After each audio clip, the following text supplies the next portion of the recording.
बच्चों आज हम पढ़ेंगे प्रदूषण के बारे में। ठीक है, प्रदूषण क्या होता है बताओ? गंदगी होती है ना, मतलब वो चीज जो अपने वास्तविक रूप में ना रहे, जैसे कि जल। अगर हम पानी की बात करें, एक तो उसका वास्तविक रूप होगा स्वच्छ रूप, और अगर आपने उसमें कुछ मिलावट कर दी तो वो क्या हो जाएगा? अस्वच्छ, यानी कि अवांछित चीजें उसमें ऐड कर दी। ठीक है, तो क्या हो जाएगा? अस्वच्छ। और जब पानी अस्वच्छ होगा तो उसे हम क्या कहेंगे? पानी कैसा है? प्रदूषित है। तो प्रदूषण क्या हो गया? प्रदूषण का मतलब है वो चीजें जो आप जल में, वायु में या फिर मृदा मतलब मिट्टी में ऐड कर रहे हो, और वह कैसी है? अवांछनित, जिसकी हमें जरूरत नहीं है और हमारे लिए हानिकारक है। ठीक है, तो वो क्या कहलाएगा? हमारा प्रदूषण। आज हम चर्चा करेंगे जल प्रदूषण की, यानी कि वो प्रदूषण जो पानी में हो रहा है। जल में किसी भी प्रकार की अवांछित पदार्थ की उपस्थिति, देखो लिखा है अवांछित पदार्थ, यानी वो पदार्थ जो हम नहीं चाहते हैं उसकी उपस्थिति, जिसके कारण जल की गुणवत्ता में कमी आ जाती है। यानी कि जल की जो गुणवत्ता है वो क्या हो गई? कम हो गई। तो उसे हम क्या कहते हैं? जल प्रदूषण कहते हैं। समझ में आ रहा है? जैसे कि कुछ उदाहरण बताओ। जैसे मान लो आपके घर के पास ही कोई तालाब है, वो स्वच्छ है, ठीक, लेकिन मानव की क्रिया द्वारा वह क्या हो गया? गंदा हो गया। तो ऐसा क्या आप उसमें ऐड करोगे कि वो गंदा हो जाएगा? बताओ क्या?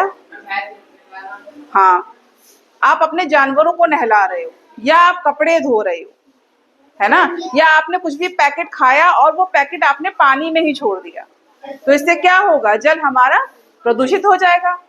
उसका रिजल्ट क्या होगा?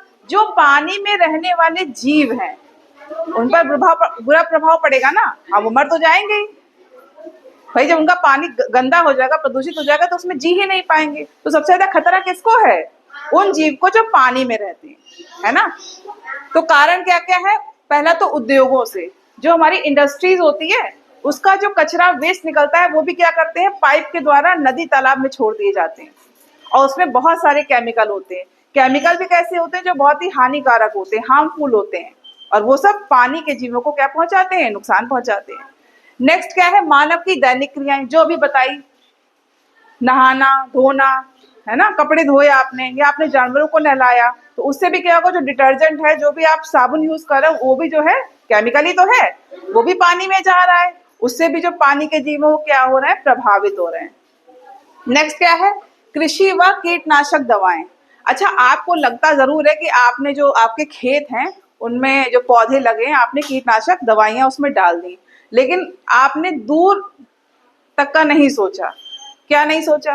कि आपने जो कीटनाशक दवाइयां, केमिकल फर्टिलाइजर डाले हैं, ठीक है, कुछ समय बाद क्या होगा? बारिश होगी, है ना, बारिश होगी, तो जो पानी है, जो पानी है वो क्या होगा? वो तालाब में जाएगा, नदी में जाएगा, और उस पानी में क्या होगा? कीटनाशक दवाइयां होंगी, है ना, उसका असर तो होगा।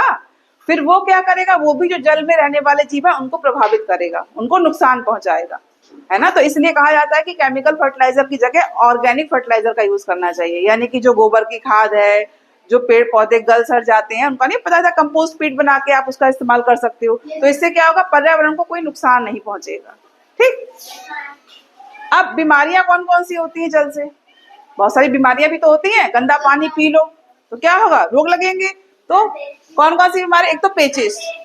पेचिस किससे होती है? एंट अमीबा द्वारा। एंट अमीबा ये क्या है? एक प्रोटोजोआ, इसके द्वारा क्या होता है? पेचिस। नेक्स्ट है टाइफाइड, हैजा, अतिसार, ये किससे होता है? जीवाणु द्वारा। ठीक, पीलिया विषाणु द्वारा। ये सब होते कैसे हैं? ये सब पानी के द्वारा ही होते हैं। जो आप दूषित पानी पी रहे हो, या जो भी आपने खाना भी खाया, आपने अपने हैंड वॉश प्रॉपरली नहीं किए, आपने अपने हाथ अच्छे से नहीं धोए, तो क्या होगा? उससे भी क्या होगा? उससे भी रोग लगेंगे, आपको बीमारियां लगेंगी या नहीं लगेंगी? इसलिए जहां भी आप अपना खाना बनाएं वहां स्वच्छता होनी चाहिए। पानी को भी ढक के रखें, क्योंकि ठहरे हुए पानी में क्या होते हैं? कीटाणु तो होते हैं, साथ में जो मच्छर होते हैं, मच्छर मक्खी, वो भी तो वहीं पे ग्रो करते हैं, है ना, ठहरे हुए पानी में। तो आसपास ठहरा हुआ पानी बिल्कुल भी ना रखें। अगर कूलर में भी इस समय पानी भरा हो तो उसको क्या करें? निकाल दें, उसमें भी मच्छर बनते हैं, पनपते हैं, ठीक है। फिर एक बीमारी है जिसका नाम है मिनेमाटा रोग। ये जापान में एक मिनेमाटा खाड़ी थी, उसी के नाम पे ये रोग है मिनेमाटा रोग। होता कैसे है? पारे की वजह से। पारा मतलब, पारा जानते हो क्या होता है? थर्मामीटर का यूज किया है? बुखार होता है थर्मामीटर लगाते हो, तो उसमें कोई चीज जो ऊपर की तरफ होती है ना, जब डॉक्टर देखते हैं कि फीवर कितना है, 100 डिग्री सेल्सियस है कि 102 डिग्री सेल्सियस है, तो जो पारा होता है वही उसमें शो होता है, और पारे को कहते हैं इंग्लिश में मरकरी, ठीक है। तो मरकरी यानी कि पारे की वजह से ये रोग हुआ क्या है इसमें? खाड़ी में बहुत सारी मरकरी फेंक दी गई। अब वहीं पे क्या था? तालाब या नदी थी। जब बारिश हुई तो वो सारी मरकरी पानी में चली गई। उससे क्या हुआ? जो जल के जीव थे वो सब प्रभावित हुए, ठीक है। अच्छा, जापान एक ऐसा कंट्री है कि वहां पे सब लोग जो सी फूड होता है ना, समुद्र में जो जीव जंतु होते हैं उन्हीं को खाते हैं मोस्टली, है ना। तो जो सी फूड, अब चूंकि पारा तो उनके शरीर में भी चला गया जो मछलियां थी, तो वो मछली जब लोगों ने कंज्यूम मतलब खाई, तो उनमें भी वो रोग मनुष्य में भी लग गया, है ना। मनुष्य में भी वो रोग हो गया। पारे की जो मात्रा थी वो मनुष्य में भी आ गई, है ना। तो ये क्या कहलाता है? मिनेमाटा रोग। समझ में आ रही है बात? अब ये बताओ, ये तो हमने पूरा जल प्रदूषण और उसके कारण, उसकी बीमारियां और रोग के बारे में पढ़ लिया। अब इससे हम कैसे निजात पाए, मतलब कि इसको कैसे दूर करें प्रदूषण को? हमें क्या करना चाहिए बताओ? कूड़ा तो कूड़ेदान में डालना चाहिए, ठीक है। पेड़ पौधे तो लगाना चाहिए, और पानी हमेशा ढक के रखें। खाना खाने से पहले, खाना खाने के बाद आप हैंड वॉश करें। ठहरा हुआ पानी कहीं इकट्ठा ना होने दें। केमिकल फर्टिलाइजर की जगह ऑर्गेनिक फर्टिलाइजर का यूज करें अपने खेतों में, है ना। और क्या करना चाहिए? और क्या करना चाहिए? वाटर प्यूरिफायर लगाना चाहिए पानी का शुद्धिकरण करने के लिए, है ना।